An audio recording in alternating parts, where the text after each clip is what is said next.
যে আমি অমুক টিভির সাংবাদিক, অমুক টিভির রিপোর্টার, স্টাফ রিপোর্টার। হাদি ভাই বলছে বাংলাদেশ থাকবে না। হায় হায় চুলকার। ওই সালে তো আপনার হচ্ছে একটা দল সাপোর্ট করে, কোন দল করে আমি বলবো না।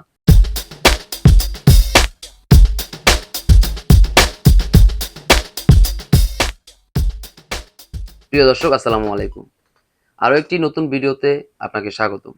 আজকে আমি কথা বলবো বাংলাদেশের গুরুত্বপূর্ণ একটি স্তম্ভ নিয়ে। আপনারা অনেকেই জানেন না, আপনার একটি দেশ টিকে থাকে বেশ কয়েকটি স্তম্ভের উপর ভর করে। তো সেই সব গুরুত্বপূর্ণ স্তম্ভের মধ্যে সাংবাদিক মহল একটা স্তম্ভ, সাংবাদিকতাও কিন্তু একটা স্তম্ভ।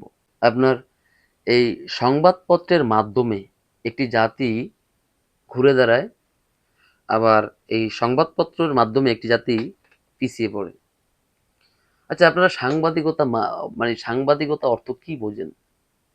আমি আপনার হচ্ছে এই সাংবাদিক বা সংবাদ মাধ্যম নিয়ে ভিডিওটি বানাচ্ছি বা ভিডিওটি করছি বা এই বিষয়ে আলোচনা করছি, তার একটাই কারণ, আপনারা দেখবেন বর্তমানে আপনার লক্ষ লক্ষ সাংবাদিক। আপনার একটা হচ্ছে মোবাইল ফোন রয়েছে, আপনি বিশাল এক সাংবাদিক, গলা একটা আই কার্ড লাগিয়ে, মানে এটাকে বলে মোবাইল সাংবাদিক। আবার হচ্ছে কেউ কেউ আবার হচ্ছে ডিএসএলআর ক্যামেরা কিনে সাংবাদিকতা করে, এমন করে ধরে। তারপর আবার কেউ কেউ আপনার হচ্ছে যে টেলিভিশন মিডিয়ায়, স্যাটেলাইট টেলিভিশন মিডিয়ায় কাজ করে, বিশাল সাংবাদিক, কার্ড একটা ঝুলিয়ে। তারপর একটা বাইক রাখে, বাইকের সামনে একটা স্টিকার থাকে, জার্নালিস্ট, জার্নালিজম, অমুক টিভি তমুক টিভি। কিন্তু আমি বিবেচনা করি, আমি গবেষণা করি, আমি রিসার্চ করে দেখলাম বাংলাদেশের অধিকাংশ স্যাটেলাইট টেলিভিশনগুলো সাংবাদিকতার মূল কাজই করে না। এখন তারা জানে না, বা তারা ইচ্ছা করে করে না, সেটা আমি জানি না। সাংবাদিকের আপনারা সঠিক অর্থ কি মনে করেন? আপনার মাথায় কি এখন এই মুহূর্তে কি আসতেছে? সাংবাদিকতা কি? দেখেন, এক এক বইতে এক এক রকম আছে। সুতরাং বাংলাদেশে এক এক ধরনের বই বিবেচনা করে আমি কথা বলি না। আমি কথা বলি আমার দক্ষতা এবং আমার বিবেক, চিন্তা ভাবনা, এই সবকিছু সমন্বয় এবং জানা শোনার যেই একটা ক্ষেত্র, এই সবকিছু সমন্বয় করে আমার কাছে যেটা সঠিক মনে হয়, আমার কাছে যেভাবে বলা উচিত মনে হয়, আমি সেভাবে বলি। সুতরাং বাংলাদেশের যে বইয়ের যে ব্যাখ্যা, সেভাবে আমি বলি না। আপনারা মনে করেন সাংবাদিকতা মানি, ধরেন একটা রাজনৈতিক ধরেন একটা রাজনৈতিক নেতা অথবা একটা দেশের নাগরিক, যে কোনো নাগরিক একটা তথ্য বের করলো, ওই যে কোনো শব্দ বোমা, শব্দ বোমা, শব্দ বোমা বের করলো। তো কি করছে আমাদের বাংলাদেশের সাংবাদিকরা? খাতা কলম ক্যামেরা ডিএসএলআর মোবাইল, ওইটা সেটা নিয়ে, মাইক টাইক নিয়ে সামনে দাঁড়ায়, ওইটা নোট করে টিভিতে আইসা, বা এখন বর্তমানে সামাজিক যোগাযোগ মাধ্যম, ভালো ভালো মাধ্যম তৈরি হয়েছে, ইউটিউব, তারপর টুইটার, তারপর লিঙ্কডইন, ইনস্টাগ্রাম, তারপর হচ্ছে আপনার এই যে ফেসবুক, আইসা কি করে ওই হুবহু বক্তব্যটা প্রচার করে, মানে মানুষকে জানায় যে ওই লোকটা এমন কথা বলছে। আচ্ছা, এইটাই কি সাংবাদিকতা? আপনারা কি এটাই মনে করেন? আমি কিন্তু এটা মনে করি না। কে কি মনে করেন সেটা আমি জানি না, তবে আমি যেটা মনে করি সেটা হচ্ছে সাংবাদিক মানে প্রপার যে সাংবাদিকতা, সেটা হচ্ছে আপনার ধরেন একটা নেতা বা একটা জনগণ, যেই হোক, সে একটা বক্তব্য দিয়েছে বা একটা তথ্য সে উপস্থাপন করেছে সাংবাদিক সম্মেলনে বা সাংবাদিকের সামনে বা কোনো সাধারণ পাবলিক প্লেসে। তো সাংবাদিকদের কাজ কি? সেটা হচ্ছে আপনার ওই নেতার বক্তব্যর কারণে বা বক্তব্যের জন্য সমাজে, আমাদের দেশে, জাতীয় পর্যায়ে কি ধরনের প্রভাব পড়বে, জনগণের সেই বক্তব্যের দ্বারা জনগণের কি কি ক্ষতি হবে, কি কি উপকার হবে, কি কি প্রতিক্রিয়া হবে, কি ধরনের প্রভাব সমাজে পড়বে, সেটাকে বিশ্লেষণ করা এবং সেই বিশ্লেষণটাকে তুলে ধরা। একই সাথে তার যে বক্তব্যটা সে প্রকাশ করেছে, মুখ দিয়ে বের করেছে, হুবহু সেটাও সে প্রকাশ করবে সাংবাদিকরা। এবং ওই বক্তব্য প্রকাশ করার সময় তাৎক্ষণিক চিন্তা ভাবনা করে ওইটার আনুষঙ্গিক যে প্রশ্নগুলো আছে, সাংঘর্ষিক বা পক্ষে, পজিটিভ নেগেটিভ হচ্ছে ব্যাখ্যা বিশ্লেষণ করে যে প্রশ্নগুলো আছে সেগুলা ওই ব্যক্তিকে সাংবাদিকরা করবে পাল্টা। এটাই হচ্ছে সাংবাদিকতার মূল কাজ। কিন্তু আমাদের বাংলাদেশে আমরা দেখি কোনো কোনো নেতা একটা বক্তব্য দিল বা কোনো জনগণ একটা কথা বললো, সেটা হুবহু আপনার প্রকাশ করে দিল মিডিয়াতে, পেপারে দিয়ে দিল সুন্দর করে গুছিয়ে। এই সাংবাদিকতার দায়িত্ব তাদের শেষ। এটা কি সাংবাদিকতা বলে? বাঙ্গু সাংবাদিক। এটাকে আমি বলি বাঙ্গু সাংবাদিকতা। এটা হচ্ছে বাঙ্গু সাংবাদিকতা। এটা সাংবাদিকতা না। এটা হচ্ছে এটা কি বলে বাংলা ভাষায় চাটাচাটির সিস্টেম। আর সাংবাদিকতার যোগ্যতা লাগে, আপনার যুক্তি নির্ভর মেধা থাকতে হবে। আপনি যে একটা বিষয় নিয়ে বিশ্লেষণ করবেন, আপনি ধরেন একজন একটা বক্তব্য দিল বা একটা সরকারি একটা পদক্ষেপ, সরকার একটা প্রকল্প বাস্তবায়ন করলো, সরকার একটা আদেশ দিল, সরকার একটা আইন পাশ করলো, সরকার সেই বিষয়টা নিয়ে যে আপনার বিশ্লেষণ করবেন, বিশ্লেষণ করে যে আপনি সাধারণ মানুষের সামনে উপস্থাপন করবেন, এর জন্য আপনার যুক্তি নির্ভর মেধা থাকতে হবে। তো আজকাল যার একটা মোবাইল আছে সেই সাংবাদিক, মানে কি একটা অবস্থা রে ভাই। সব পাগলের মেলাই বাংলাদেশের মাটি, আমি মাঝে মধ্যে বলি। সুতরাং আমাদের যে প্রপার সাংবাদিকতা, বাংলাদেশে সাংবাদিকদের কাজ প্রপার সেটা হচ্ছে না, হয় না। সুতরাং এটাকে আমি বাঙ্গু সাংবাদিকতা বলি। এটা পরিবর্তন করতে হবে। আপনি আপনি একটা জিনিস লক্ষ্য করবেন, ধরেন আমি প্রথমে যে কথাটা বলছি যে এই সাংবাদিকদের জন্য আপনার দেশের সার্বিক ক্ষতি হয় কিভাবে। আমাদের দেশের অধিকাংশ মানুষ আপনার দেশের সার্বিক তথ্য জানার জন্য আপনার মিডিয়ার দিকে তাকিয়ে থাকে, স্যাটেলাইট মিডিয়ার গুলোর দিকে তাকিয়ে থাকে। তারপরে এখন তো আপনার হচ্ছে সামাজিক যোগাযোগ মাধ্যম ফেসবুক, ইউটিউবের মাধ্যমে দেখতে পাই প্রত্যেকটা চ্যানেলেরই আপনার পেজ আছে, চ্যানেল আছে ইউটিউবে। তো সেই দিকে তাকিয়ে থাকে। তো তারা যে তথ্যটা দেয় ওটাই তো জাতি জানে বা দেশের মানুষ জানে। তো ওই তথ্যের উপর ভিত্তি করে কিন্তু দেশের মানুষ পরবর্তী যে স্টেপগুলো আছে, পরবর্তী সময়গুলো যে তাদের কর্মকাণ্ড আছে সেগুলো পরিচালনা করে। সুতরাং ওই জায়গায় যদি আপনার ওই যে ভুল তথ্য আসে ওই সাংবাদিকদের মাধ্যমে, বা প্রপার তথ্যটা না আসে, প্রপার বিশ্লেষণটা না আসে, পক্ষের বিপক্ষের পজিটিভ নেগেটিভ যদি বিশ্লেষণটা না আসে, তাহলে দেশের জনগণ কিভাবে সিদ্ধান্ত নিবে, কিভাবে বুঝবে আমার কোন দিকে যাওয়া উচিত, আমার কোন সিদ্ধান্তটা নেওয়া উচিত, জনগণ এটা কিভাবে বুঝবে? তাহলে এই যে ঘ্যাবলাটা, এই সমস্যাটা তৈরি হয় কিসের জন্য? এই সমস্যাটা তৈরি হওয়ার পেছনের মূল কারণ কি? আমাদের বাঙ্গু সাংবাদিকতা। এভাবেই একটা জাতি একদম একটা বিভ্রান্ত হয়ে যায় এই সাংবাদিকদের কারণে।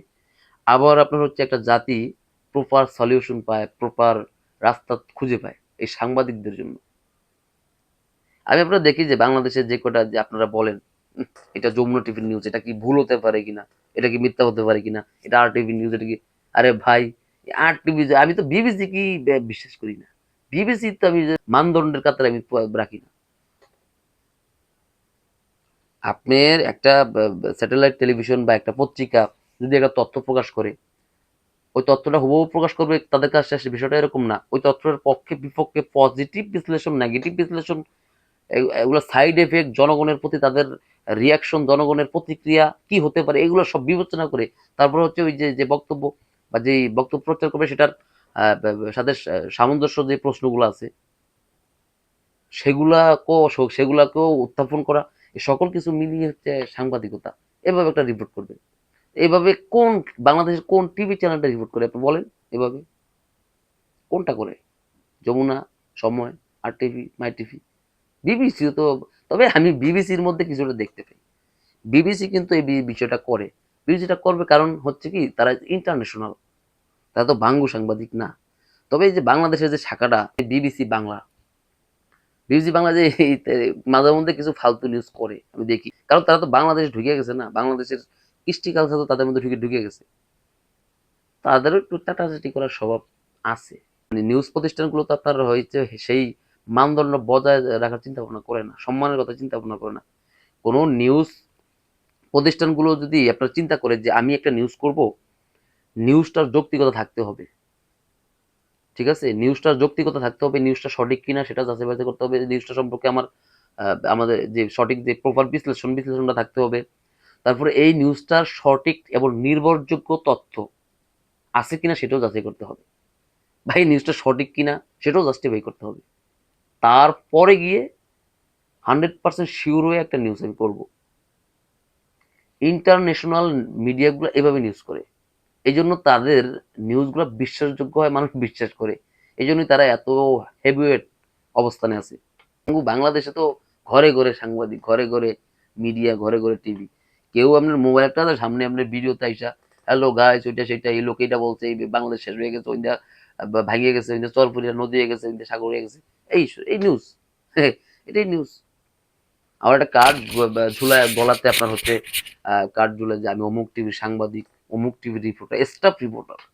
আরে ভাই স্টাফ রিপোর্টার তো ইয়া জানো ব্যাখ্যা জানো স্টাফ রিপোর্টার মানে তা আমি বিবিসি কে মানদণ্ডের কাতারে ধরি, তবে বাংলা বিবিসির বাংলা শাখাটা একটু মাঝে মধ্যে এলোমেলো হয়ে যায়। আপনি দেখবেন বিবিসির যে নিউজগুলো হয় প্রত্যেকটা নিউজে কিন্তু আপনার পক্ষে বিপক্ষে বিশ্লেষণ করে তারা সংক্ষিপ্ত আকারে প্রভাবটা জনমনে কি পড়বে বা জনগণের প্রতিক্রিয়াটা কি হতে পারে, অতীতের যে রেকর্ড, অতীতের যে তথ্য, এগুলা তারা জাস্টিফাই করে এবং বিশ্লেষণ করে।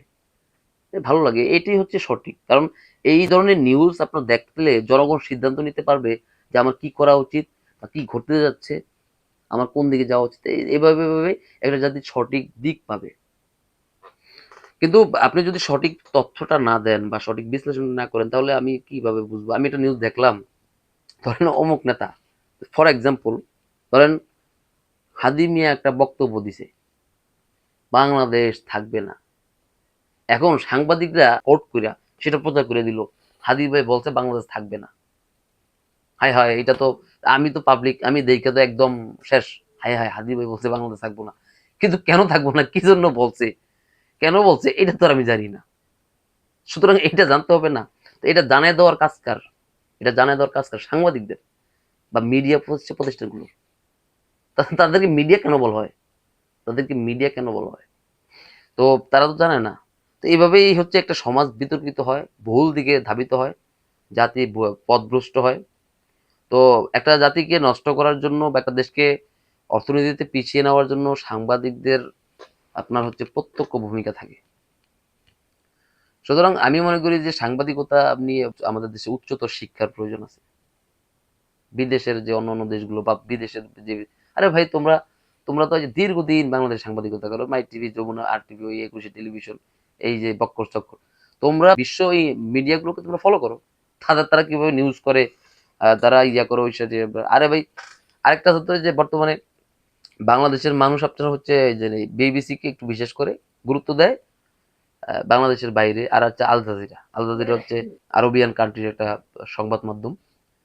ওই আল জাজিরা তো একজন আছে আপনার ওই যে বর্তমানে আছে কি আপনার হচ্ছে ওই জুলকার নাহিম চুলকার, ওই সাথে তো আপনার হচ্ছে একটা দল সাপোর্ট করে, কোন দল করে আমি বলবো না, ওই দলের পক্ষের পজিটিভ রিপোর্ট করায়।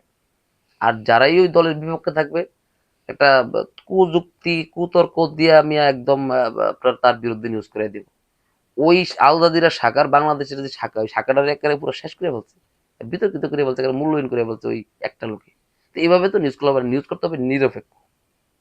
আপনি যেই দল করেন, যেই দলের সমর্থন করেন না কেন, সঠিক প্রপার যে বিশ্লেষণটা সেটা করতে হবে। এটাই হচ্ছে সাংবাদিকতা। সুতরাং আমি বাংলাদেশের মিডিয়াগুলোকে অ্যাডভাইস করব, আমি তাদেরকে পরামর্শ দিব আপনারা ইন্টারন্যাশনাল মিডিয়াগুলোকে ফলো করুন। যে ইন্টারন্যাশনাল মিডিয়া বা ইন্টারন্যাশনাল নিউজগুলো কিভাবে তারা কাভার করে, কি কি গাইডলাইন ফলো করে, সেগুলা আপনারা ফলো করুন, সেই স্টেপগুলো ফলো করুন। ঠিক আছে? আর এটা নিউজ করলে এটার পক্ষের বিশ্লেষণ, এটার বিপক্ষের বিশ্লেষণ, অতীতের রেকর্ড, বর্তমান এটার কি প্রভাব পড়বে, ভবিষ্যতে এর কি প্রভাব পড়তে পারে, এগুলা বিশ্লেষণ সংক্ষিপ্ত আকারে বিশ্লেষণ করে আপনার প্রকাশ করবে ওই হুবহু বক্তব্যের সাথে। সেটা হবে প্রপার নিউজ এবং গুরুত্বপূর্ণ নিউজ, সেটা গ্রহণযোগ্য হবে। সুতরাং এই বাঙ্গুতামি ছাড়ুন।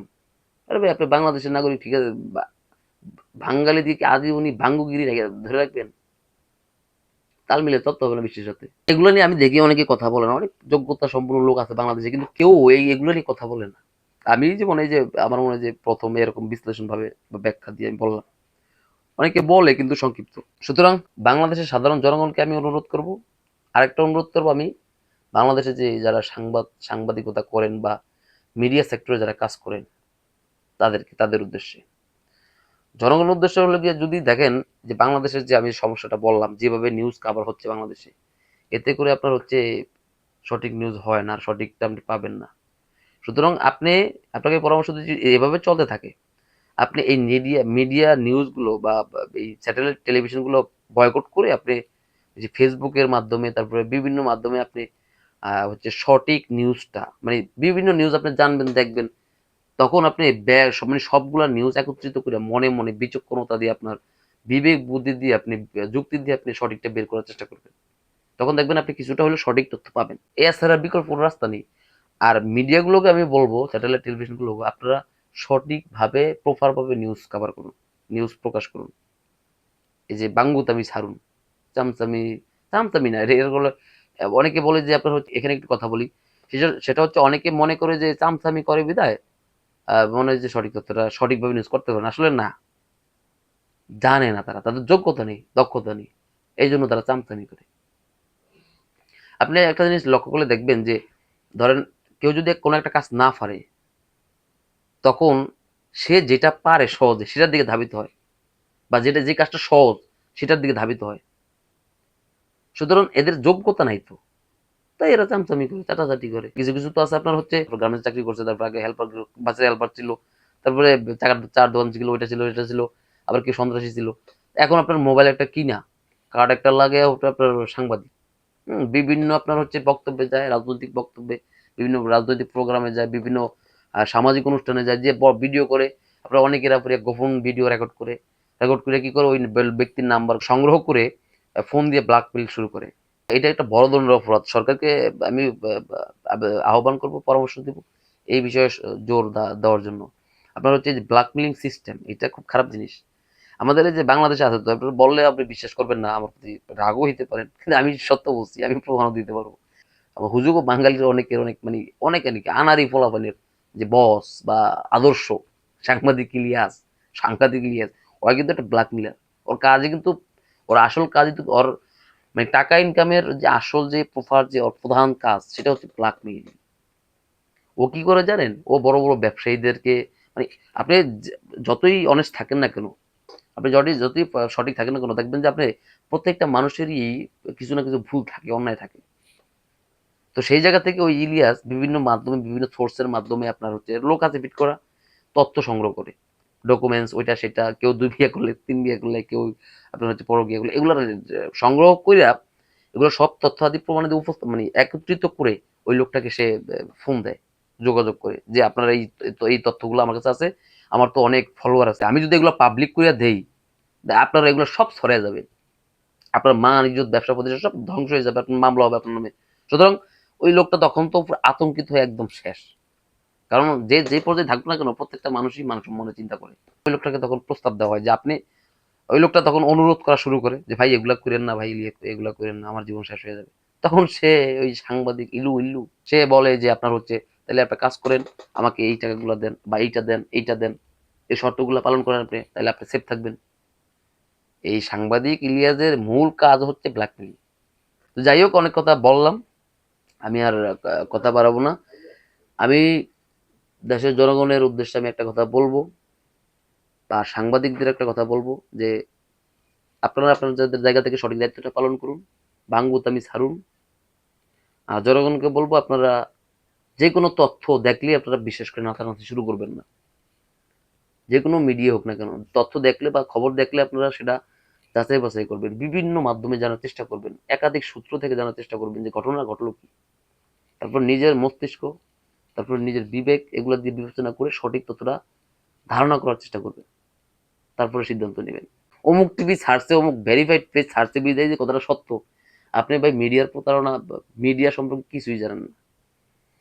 মিডিয়ায় যে কত কিছু সম্ভব, এটা কল্পনার বাইরে, আপনার কল্পনার বাইরে। সুতরাং যারা এগুলা সম্পর্কে অভিজ্ঞ, তারা কিন্তু জানে এইসব বিষয়গুলা, মিডিয়াতে অনেক কিছু সম্ভব।